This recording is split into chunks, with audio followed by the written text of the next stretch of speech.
वक्त असां मौजूद आहियूं कंबर ज़िले जे ॻोठ खेरो खान जदोई में, जिते जदीद दौर में का बि बुनियादी सहूलियत मौजूदु न आहे।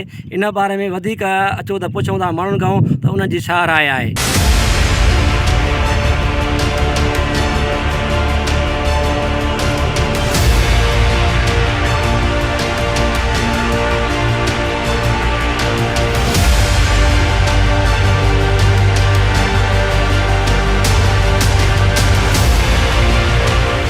ये गंदगी जा ढेर पिया आहिनि, अचो वञूं था, नालियूं आहिनि कोन, पाणी जेको बि घरनि जो आहे उहो उथिरे थो ॿाहिरि गिटियुनि में, का बि सहूलियत कान्हे का, कुझु बि न। अॼु ताईं कंहिं अची पुछियो आहे दवा ॾुखिया आयो सुखायो, कहिड़ी ज़रूरत अथव, छा खपेव, कुझु बि न।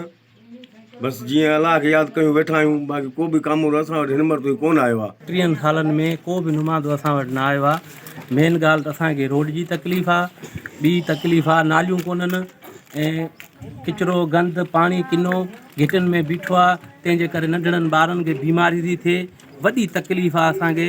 ॿी ॻाल्हि त मुक़ाम जी का सहूलियत असांखे कोन्हे। महिरबानी तव्हांजी जो तव्हां हिन चैनल वारा 25-30 सालनि जे अंदरि तव्हां ई आया हो, ॿियो को बि चैनल वारो कोन आयो आहे। 25-30 सालनि जे लॻभॻि टाइम थियो आहे जेको रोड असांजो ठहियो आहे, वरी इन में को रुपए जो कमुकारु रिपेयर न थियो आहे। महिरबानी करे असां आला अमलदार या चूंडियल नुमाइंदनि खे अपील था कयूं त असांजो रोड असांखे ठही मिले, असां सां माइटल मार सलूक न कयो वञे। ऐं असांजे ॻोठ में जेके नंढड़ियूं नियाणियूं आहिनि उन्हनि जो लाइ स्कूल कोन्हे, जेके असांखे वॻड़नि में वञिणो थो पए या नसराबाद वञिणो थो पवे। अॼु ग़रीब गुरबत जे हिसाब सां किरायो घणो लॻो पियो आहे, 25 रुपया 30 रुपया किरायो लॻो पियो आहे। जॾहिं असां नंढड़े नियाणी खे 100 रुपया तारीख़ ॾियूं तॾहिं वञी स्कूल वञे पढ़णु।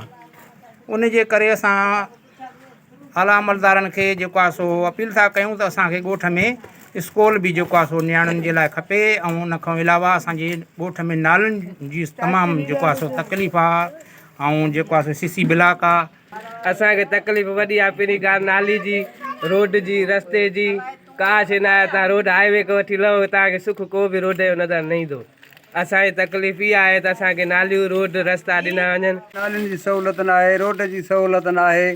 असांजा ॿार बचा अचनि था, मींहुं थो वसे, वलियूं खयूं टपिया था अचनि, का सहूलियत न आहे। 2-3 चकर दाऊं कयो, 30 साल थी विया आहिनि, रोड असांजो ख़राबु लॻो पियो आहे, लूल को कोन्हे लॻल जो ने धिकिन थो माण्हू टपे।